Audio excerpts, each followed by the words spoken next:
you a beginner looking to learn English in a more fun and engaging manner? Look no further than reading a wonderful book. Certain people hate reading.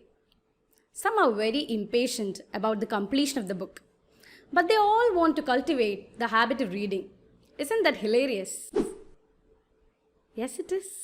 Reading is not only a great way to escape into new ideas and stories, but it's an excellent tool to help you improve your language skills. By reading a book, you can expand your vocabulary, your grammar, and most importantly, your comprehending skills. And the best part of it? You can do all this by immersing yourself in new perspectives and fascinating topics. Selection of a book is an extremely important part. If you are able to choose the right book, then only you would be able to utilize the benefit to the maximum. So in this video, we are going to give you 3 criteria on which you need to select the right book. And towards the end of this video, I will be giving you a pro tip on the usage of vocabulary. Before going into the session, if you're new to my channel, do like, share and subscribe to my channel.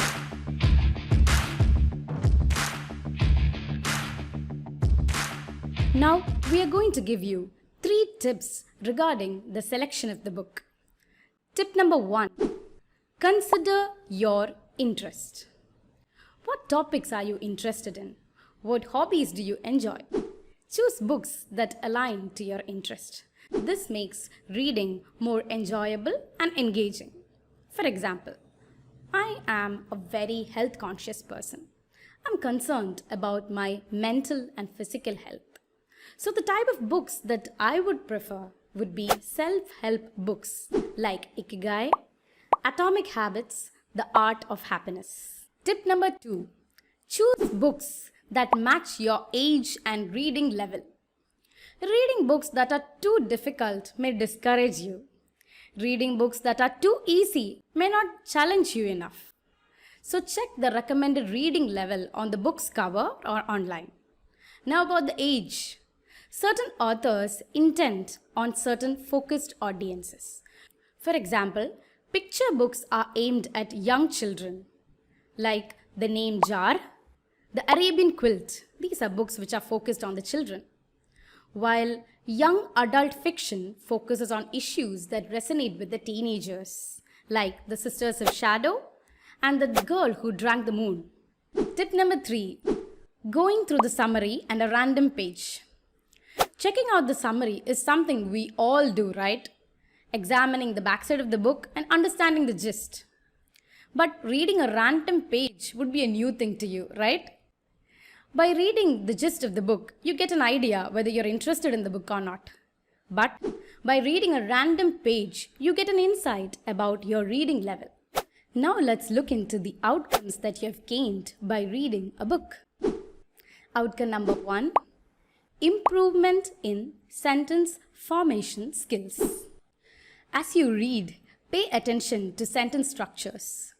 Note down the use of subject-verb-object, punctuations, adverbs, adjectives, how different authors use their language to convey their meanings, how do they start their sentences, their sentence patterns, etc. By observing all this, you will get a clear-cut idea about how to form a grammatically meaningful sentence effortlessly. Outcome number 2. The pace of reading increases. Initially, we might be all slow in reading. I do agree to it. I was also in the same state. And some people may read aloud even. Later on, you can see that it becomes whispers, and slowly and finally, you can see that your eyes running faster than your lips. Yes, ultimately, your pace of reading has increased. This benefit is very crucial for the aspirants who are preparing for various competitive exams like bank, SSC, insurance, etc. Because for them, English is a devoted language and comprehending skills are extremely important. But other than that, I would say, prioritize on understanding the content more than the reading speed. With consistent practice, you would be able to increase the reading pace while maintaining comprehension. Third and the last outcome of this session is expanding your vocabulary. Whenever you encounter a new word, try to infer its meaning from the context itself. If that doesn't work, then opt for a dictionary.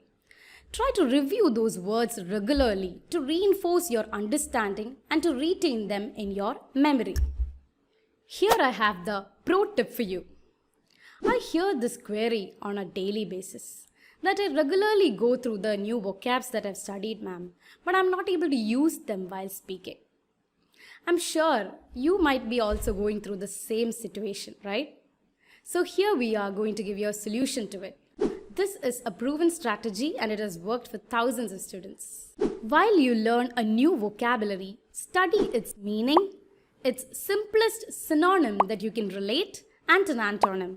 This is how you need to study your new vocabulary. For example, I've taken up the word amicable. The word amicable is spelled as amicable. The meaning of this word is relations or interactions that are peaceable. Okay? Now the simplest synonym which I could relate is the word friendly. Other synonyms include agreeable, affable. And an antonym to this word amicable would be troublesome or disagreeable. Now I have clinked the word amicable to friendly, which means amicable is equal to friendly. I've registered that in my mind. Now, while having a conversation with anyone and in between my sentences, the word friendly is coming up. Immediately, effortlessly, my mind would be saying, why don't you use the word amicable there? Now that's an amicable solution, right?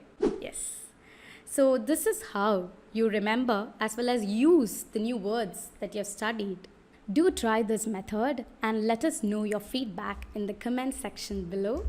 Hope you all enjoyed our videos, and if you want more such videos, do like, share and subscribe to our channel. So thank you for watching once again. Bye. Happy reading all.